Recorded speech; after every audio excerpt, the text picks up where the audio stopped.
everyone. In today's episode, we're going to be talking about visual contracts. All of us at one time or another have skipped reading the fine print simply because it's too long, too complicated to be bothered with. Whether it's acceptance of the terms of use on your mobile phone or the privacy policies of websites, we are accepting agreements on a daily basis without actually reading and understanding them. While this does not really impact us, or rather, we don't really know how it fully impacts us, nonetheless, we are consenting to them. Visual contracts help bridge this gap by making the contract simple and easy to understand by representing the terms visually, either through a drawing, comic illustration, or an image. This makes the contract a lot more reader-friendly, and more people are inclined to read these terms and understand them before blindly accepting them. Today, we have Jessica Flowers, a visual contract designer, to help us understand this better. Welcome, Jessica.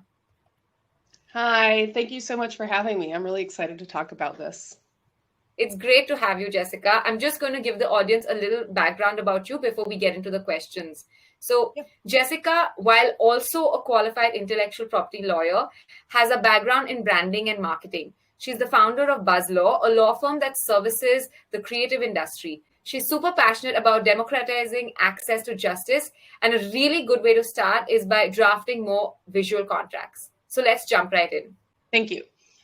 Yeah, so like you said, I own Buzz Law, which is a law firm that also does legal design. And we'll talk today about what legal design is, but visual contracts is the backbone of legal design. And that is what, like you said, is what I'm very, very passionate about. I think that businesses, individuals, governments, communities, everybody can benefit from visual contracts. So let's get into the basics.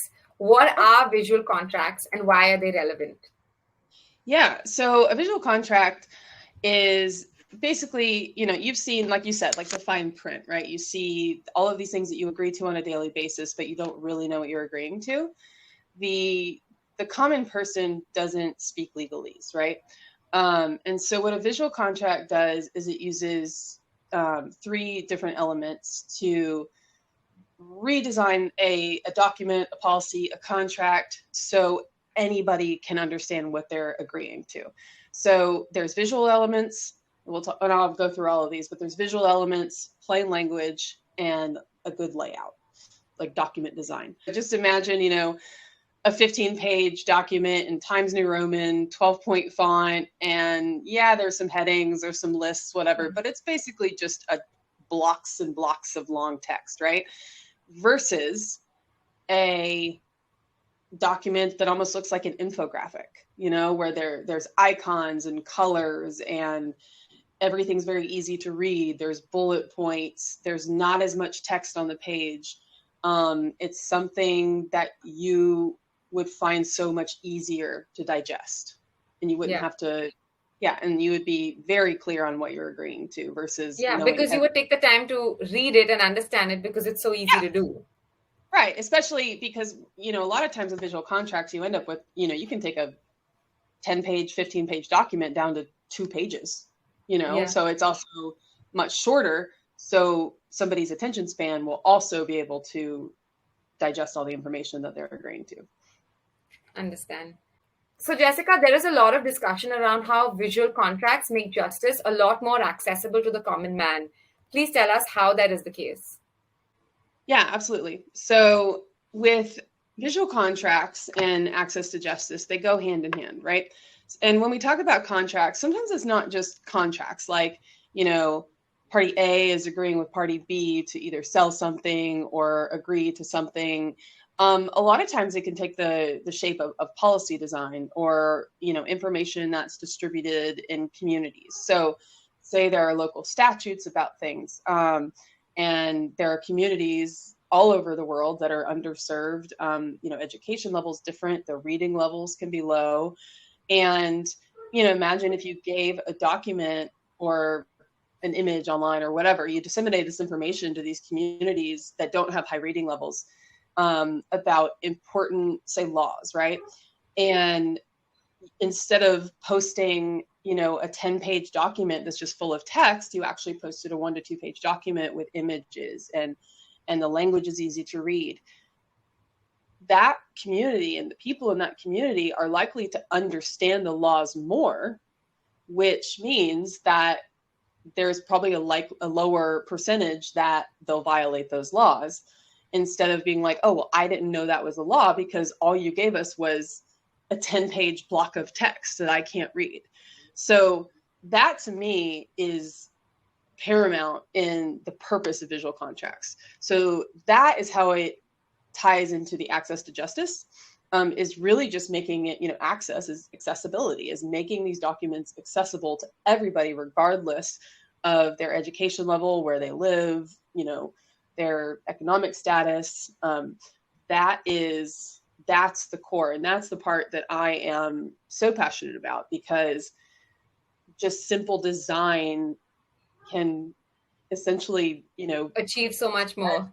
Yeah. It can prevent people going to jail, just because they actually understand what they can't do in a certain community. I love that example. And like you said, one is it tells you what you can and cannot do, but it could also tell you what your rights are under a certain. So if you're being abused by law enforcement or by another citizen, you know that this is your right, and you have the right to complain, who the authority is. It makes it much more easy. And I think you hit the nail on the head when you said that a lot of people, irrespective of their education and literacy levels, still don't know the law. And not knowing the law is not a defense if you've committed a violation of it. So it's important to for governments and administrations to understand that they need to make this information a lot more accessible. And going visual is like a great way to start. So I love that example. So, some people might say that by going visual, maybe you're missing out on some very important information that is otherwise contained in the text of the contract. What are your thoughts on that? Yeah, so like I said, so the three components of a visual contract, the visuals, plain language, and the layout. So the plain language is the element that you're talking about. Plain language is a huge movement that started 30-something years ago. They actually have like an annual summit. There's a plain language conference in Argentina in the fall. It's a very large movement where it's essentially an initiative to take legalese and make it where people can read it and understand it, right? And this morning I was actually looking up some examples, and believe it or not, if you search, if you go to the Wikipedia for plain language, they have really, really good examples of how you can take a really complicated sentence and turn it into, something that's very easy to understand, right? So the point of plain language, a lot of attorneys are terrified of it for that very reason that you said, is that they feel like if they take out all their legal jargon, then they're not going to have, they're going to lose. They're not as useful anymore. Right. Well, there's that too, right? A lot of lawyers just want to sound like a lawyer, which also is totally fine.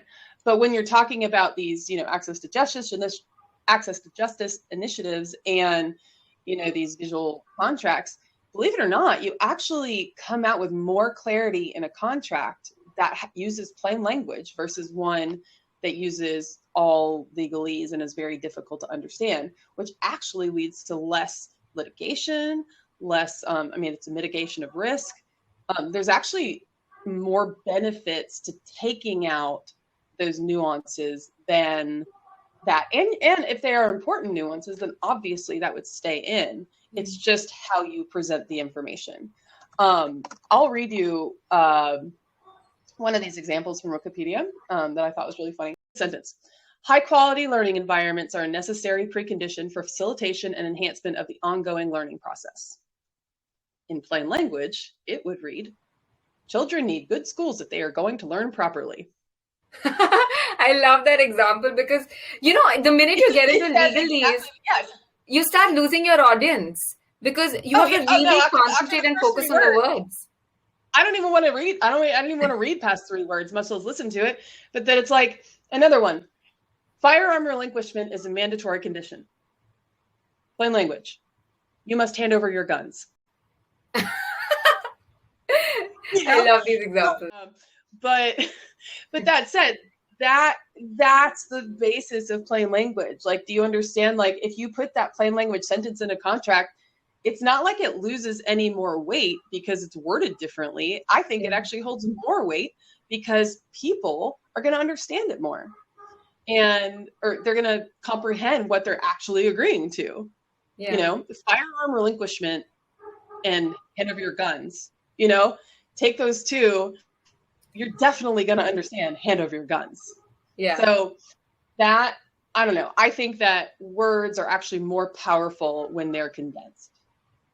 And there are many, many studies on plain language out there, and I won't go through all the statistics or anything, but they are more powerful. and a lot of courts actually, I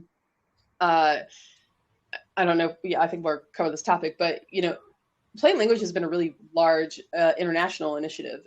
There's been many government agencies, or sorry, not government agencies, but governments that have passed laws. I know like Brazil, New Zealand just passed one a couple of years ago. America actually does have one. I don't know how much people actually adhere to it, but and it actually requires the government to use plain language when possible, when communicating with their constituents, with their citizens. Yeah, and so yeah, it's brilliant. And Brazil actually, I think in their laws, it says that like plain language holds the same weight as legal terms when it comes to if a contract goes to court or enforcement and things like that. They also have in there to use visuals when possible, which I think is an awesome step forward, because sure, you can tell your government like, hey, knock it off with the legalese, but actually telling them like, hey, use visuals, like consider your audience, I think is a great like mandate for everybody. Yeah, I mean, recently I think a court in Canada held that the thumbs up emoji amounted to a valid acceptance of the contract, and this just shows how times are changing and how non-textual expressions are forming part of acceptance of the contract. So if that's okay, then why not visual contracts? They're actually a lot more readable, and it gives everybody a clear understanding of what the law is. Yeah, absolutely. That's a really good example. A court in Brazil used a contract when they were during litigation, and actually took the icons used in the contract or the visuals. They took that into account when making their decision.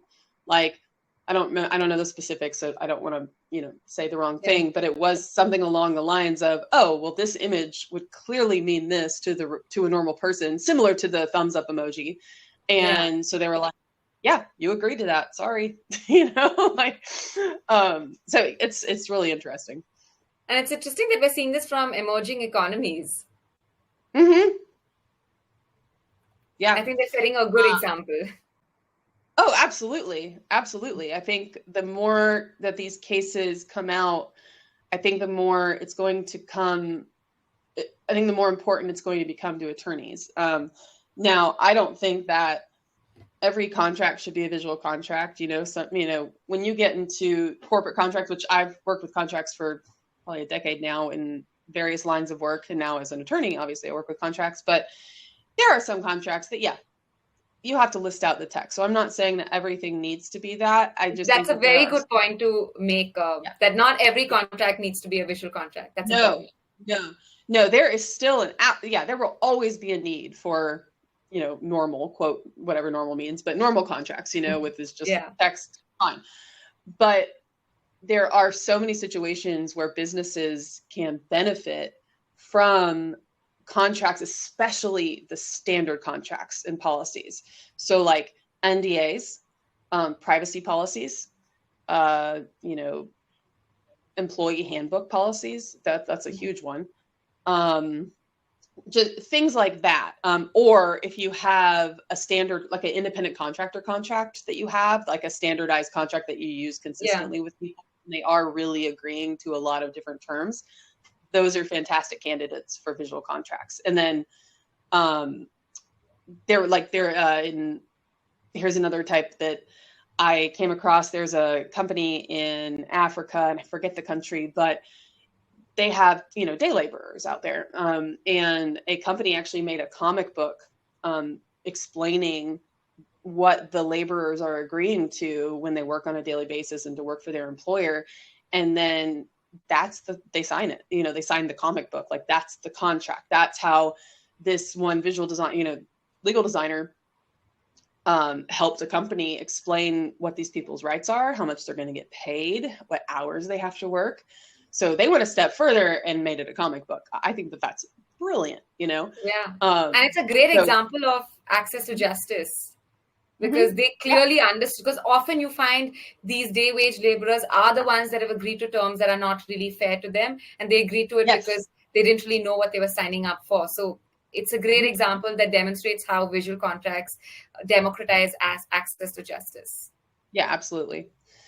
So as a really, really basic example of a visual contract, here's one that I did. It's a fake company leave policy, and this is the most basic example. You'll see that this is the redesigned visual contracts. And so, you have the overview, the types of leave, instead of the sentences, we have bullet points. You'll see that some of the words are bolded.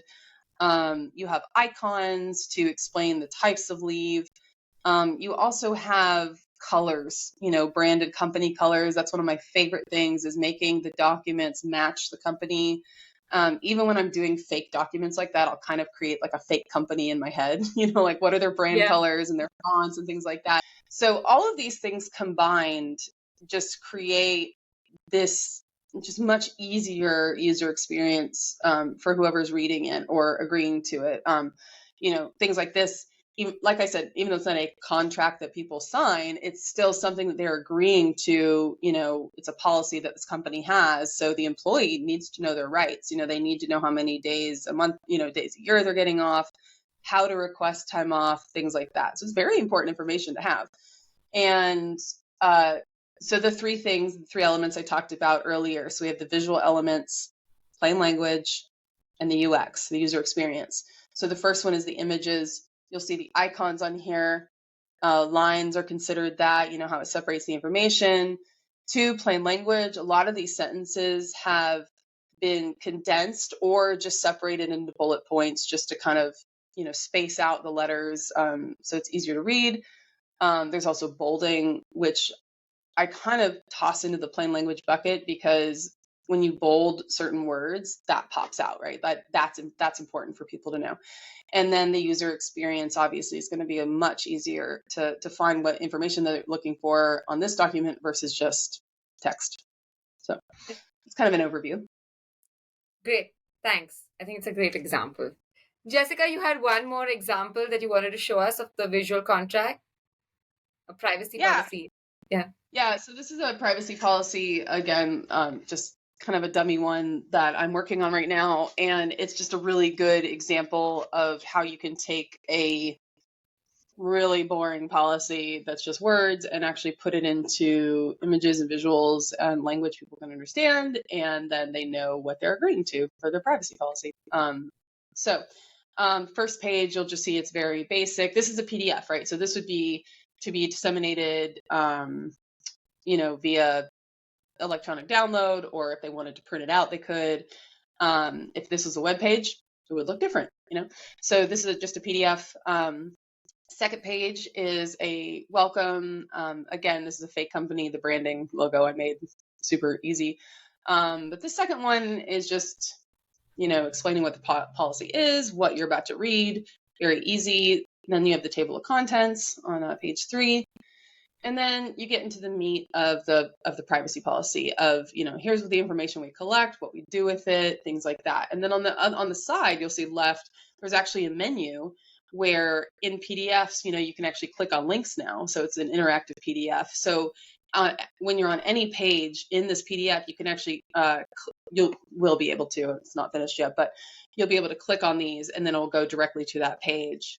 So say people want to know about, their kids' privacy, then they would know that number 8, children's privacy, they would click there, they would go to that page, and then they would see a format exactly like this with the same headings, the icons, what the details are, and then it's just super easy for them to find information. And that's the whole point of this, is for people to find information that they need and be able to... And they can also skip to the part that's relevant for them. Oh, absolutely. Yeah, like we were talking about, in the podcast about, there's just some policies just have so much information that they have to share, but it's not relevant to everybody, right? Say you don't have kids, you're not going to care about kids' privacy, but they still have to put it in there. Yeah. So I guess my next question is, what is the process of designing a visual contract? Like, what are the principles you need to keep in mind when putting together a visual contract?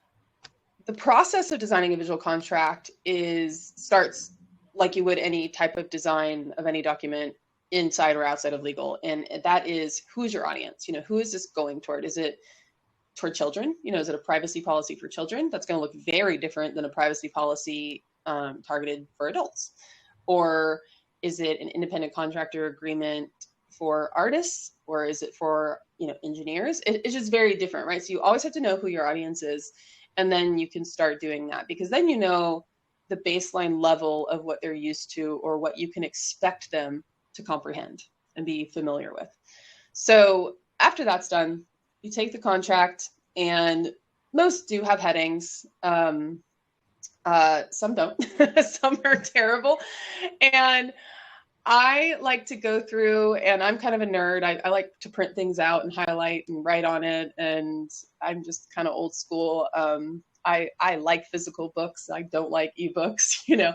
And so for me, that's what I do, is I really just kind of reverse engineer the contract and say, like, okay, what are the big things? What are they agreeing to?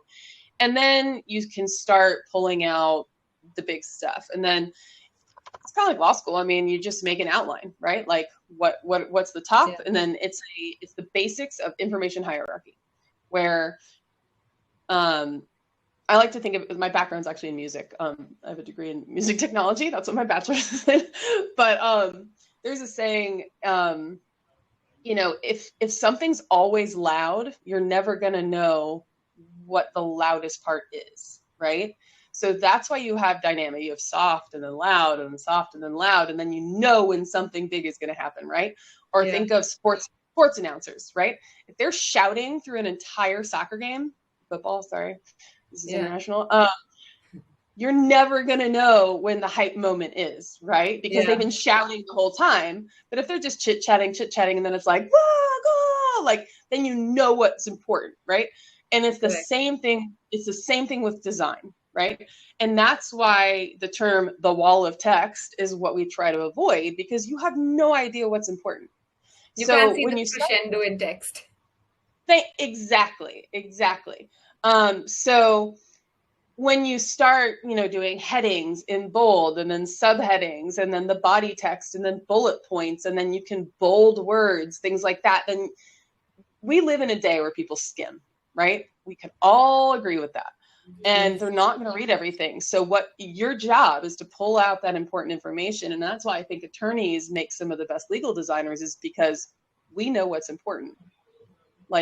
I'm not saying that other non-attorneys would know that, but I do think that we have, the background and that training to know what's good, what really matters in that contract. And that kind of leads back to your question earlier about aren't you worried that you're going to leave something out? Yeah. Well, no, because I'm an attorney and I know that I'm going to make sure that I keep in the material information needed for whoever's going to see it. So that process, typically, so what I'll do is I'll do the text first, kind of pare down the text, and then I'll start with the visual. Again, the visual, it just depends, right? Am I making a web page, like a privacy policy web page, or is this going to be a PDF that's disseminated? Is this going to be a booklet, that's printed? Yeah. So, what do you call it? The format matters on a lot of, it makes a lot of decisions of how I move forward, where it's going to be presented to people. And then that's where I add the visual elements, and then, layout, and that's all different. That's just a lot of that, I hate to say, just kind of comes from my design background, knowing how to do that. So, and then once you get, the last of that process is, communicating with the stakeholders, whoever's hiring me to make this visual contract, they're obviously going to be involved. And then a lot of times it's in-house counsel.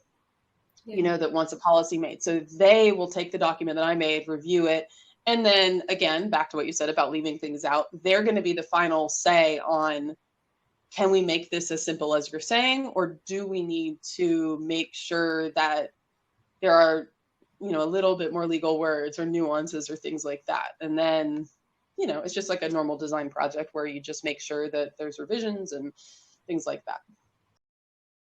Is it also possible to get specific in a visual contract?